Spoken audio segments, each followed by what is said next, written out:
Marianne Williamson is running for president. She ran for Congress a couple of years ago in California, learned a lot from that experience. She's back, and she's got some fascinating things to say. Check it out. Leave your comments in the comment section and subscribe to our channel. On the line with us is a presidential candidate, Marianne Williamson, the author, lecturer, activist. Marianne for America is the website.com.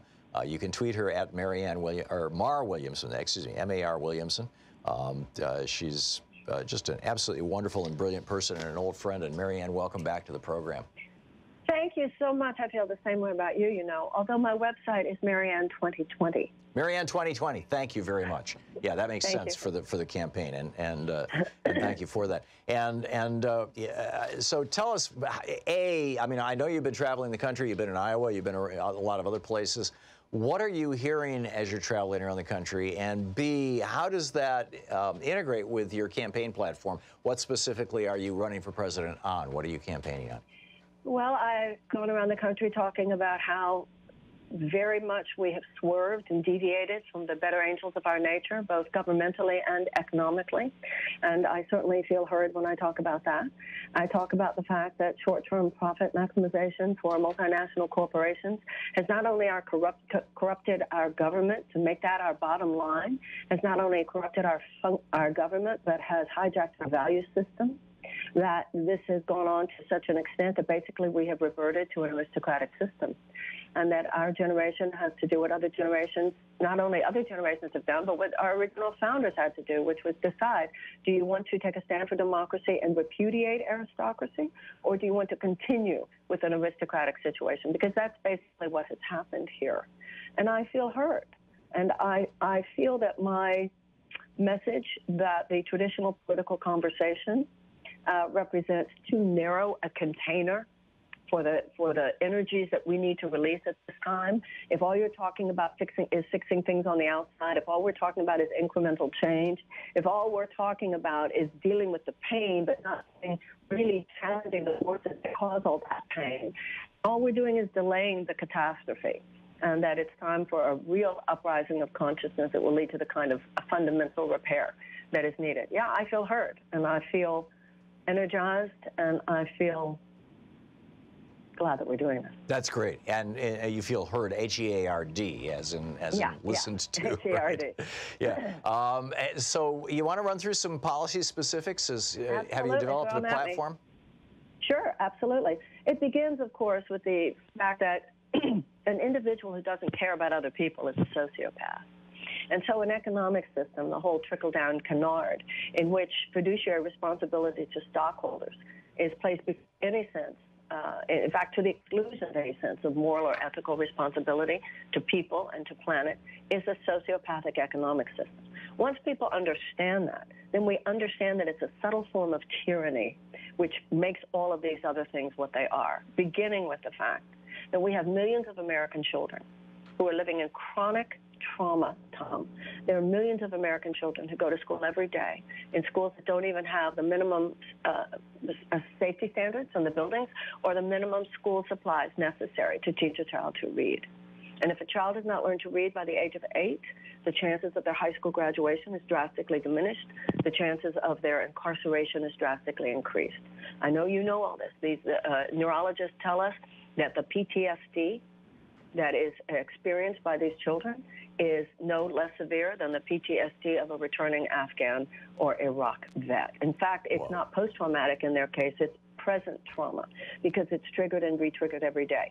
These children live in America's domestic war zones, where the violence is so great on a daily basis in their homes and their families. We need massive resources for these children, wraparound services, conflict resolution, restorative justice techniques, nutrition. These children are living in such chronic trauma. We should be rescuing them from the poverty on every level that they're experiencing, no different than we would rescue American citizens from any form of natural disaster. But because these children they're not old enough to vote, so they don't represent a constituency. They're not old enough to work, so they have no financial leverage. And in a system such as ours, where the government acts practically like a system of legalized bribery, what possible a chance do these children have to compete with the clout of the corporate forces and their economic power in Washington? That's number one. We need a department and a whole cabinet-level department of childhood and youth.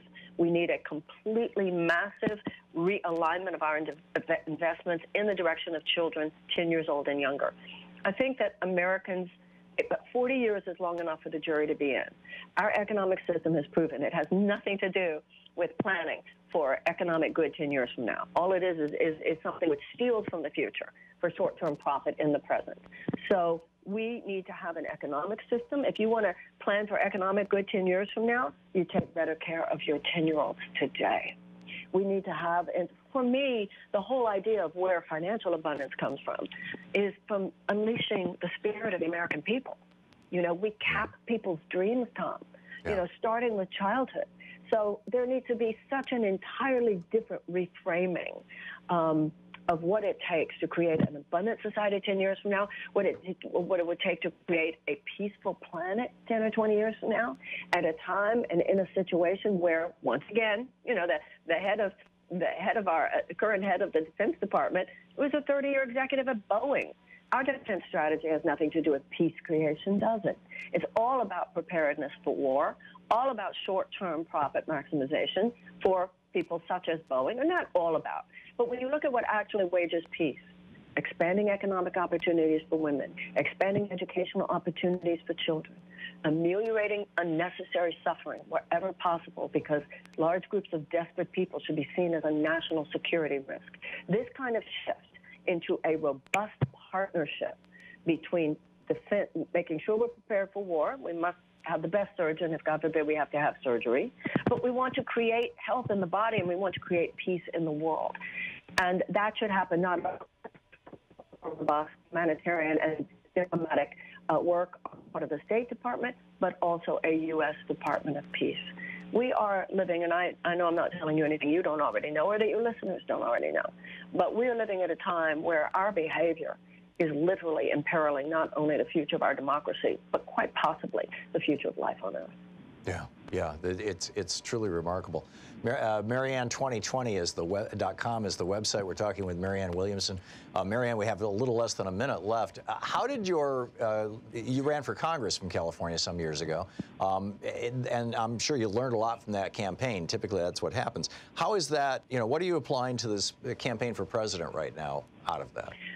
Well, I'm the same person, but I know a little something about political campaigns now, and I didn't then. And like you said, you know, that's how you learn. You know, Obama's first congressional campaign, he lost by 30 points.